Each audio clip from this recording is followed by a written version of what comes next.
Hi guys, welcome to my channel. So हमने पिछले वाले वीडियो में पढ़ा था कि टीपू सुल्तान कौन था और ब्रिटिश और मराठास के बीच के रिलेशंस कैसे थे, हमने उसके बारे में पढ़ा। सो इस वीडियो हम लोग ब्रिटिश की दूसरी पॉलिसी जिसका नाम था द क्लेम टू पैरामाउंट्स के बारे में पढ़ेंगे। तो जब लॉर्ड हास्टिंग्स का रूल था तब ये पैरामाउंट्सी की जो पॉलिसी थी इसको इनिशिएट किया गया। अब कंपनी ने ये क्लेम कर दिया कि जो उसकी अथॉरिटी है वो पैरामाउंट है, मतलब कि सुप्रीम है, इसलिए इसकी पावर जो है वो इंडिया की जितनी भी स्टेट्स है उससे ज़्यादा बड़ी है। अब when the British tried to annex the small state of Kittur, Rani Channamma took to arms and led an anti-British resistance movement. She was arrested in 1824 and died in prison in 1829. अब इन्होंने ऐसी policy निकाली तो अब कैसे हो सकता है कि कोई मतलब विद्रोह ना करे, कोई इसको रेबल ना करे। जब ब्रिटिश ने कित्तूर के स्टेट को एनेक्स करने की कोशिश की, मतलब उस पर कब्जा करने की कोशिश की, तो जो रानी चन्नम्मा थी उसने युद्ध छेड़ दिया और उन्होंने एक एंटी ब्रिटिश रेजिस्टेंस मूवमेंट को चलाया। अब क्योंकि वो ब्रिटिश के खिलाफ थी, शी वॉज रिबेलिंग ब्रिटिशर्स, सो उसे अरेस्ट किया गया 1824 में और वो प्रिजन में ही मर गई 1829 में। लेकिन रयन्ना जो कि एक बहुत ही गरीब चौकीदार था संगोली का, जो कित्तूर में है, उसने इस रेजिस्टेंस को कैरी किया, उसने इस रेजिस्टेंस को और बढ़ाया। With popular support he destroyed many British camps and records. लोगों के सपोर्ट से उसने कई ब्रिटिश कैंप्स और रिकॉर्ड्स को उसने डिस्ट्रॉय कर दिया। उसको पकड़ा गया और उसको फांसी पर लटका दिया 1830 में। ठीक है। अब दूसरी पॉलिसी है जिसका नाम है the doctrine of lapse. Doctrine of lapse क्या था? लॉर्ड डलहौजी जो कि गवर्नर जनरल था, उनका रीन था 1848 टू 1856। इनके रूल में उन्होंने एक पॉलिसी डिवाइस की जिसका नाम था डॉक्ट्राइन ऑफ लैप्स। अब इस डॉक्ट्राइन ने क्या डिक्लेयर किया कि अगर एक राजा या कोई इंडियन रूलर बिना एक उत्तराधिकारी जो कि लड़का हो, जो कि मेल हो, उसके बिना मर जाता है तो उसका किंगडम लैप्स हो जाएगा। मतलब कि वो ब्रिटिश टेरिटरी, मतलब कि कंपनी जितनी भी टेरिटरीज एनेक्स की है उसका पार्ट बन जाएगा।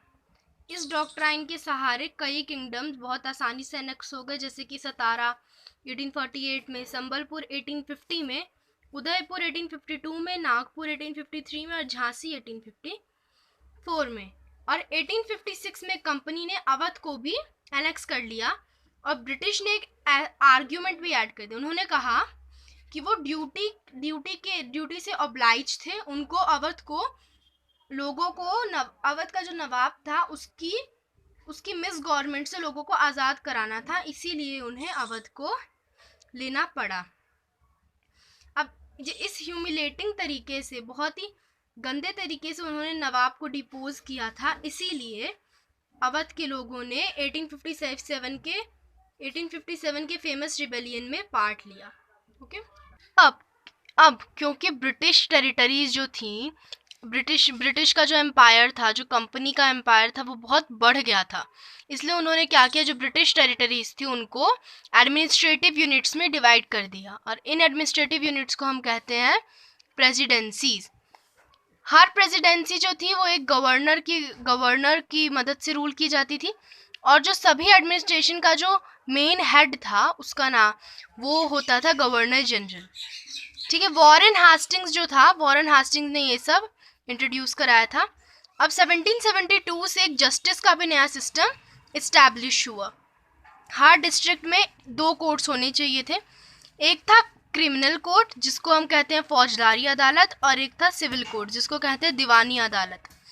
अब मौलवीज और हिंदू पंडित जो थे उन्होंने यूरोपियन डिस्ट्रिक्ट कलेक्टर जो कि सिविल कोर्ट से प्रिसाइडेड ओवर सिविल कोर्ट्स, उसको कुछ लॉज दिए, इंडियन लॉज दिए। अब जो क्रिमिनल कोर्ट्स थे वो अभी भी काजी और मुफ्ती के अंडर थे, लेकिन वो कलेक्टर के सुपरविजन में थे। ठीक है। अब क्योंकि हिंदू पंडित्स के लॉज अलग थे उस टाइम पे और मुस्लिम पंडित्स के लॉज अलग थे, तो बहुत प्रॉब्लम हो रही थी। तो 1775 में 11 पंडितों को कहा गया एक हिंदू लॉज का डाइजेस्ट बनाने, कंपाइल करने के लिए। अब इस हिंदू लॉज के डाइजेस्ट को इंग्लिश में ट्रांसलेट किया एनबी हॉलहेड ने। अब 1778 से एक मुस्लिम लॉज का भी एक कोड जो था वो कंपाइल हुआ ताकि जो यूरोपियन जजेस हैं उनको जस्टिस देने में फ़ायदा हो। 1773 के रेगुलेटिंग एक्ट में एक नया सुप्रीम कोर्ट इस्टेब्लिश हुआ, जबकि एक कोर्ट ऑफ अपील सादर निज़ामत अदालत ये भी कलकत्ता पर सेटअप हुआ। एक सुप्रीम कोर्ट भी हुआ और एक कोर्ट ऑफ अपील जिसका नाम था सादर निज़ामत अदालत, ये भी कलकत्ता में ही सेट किया गया।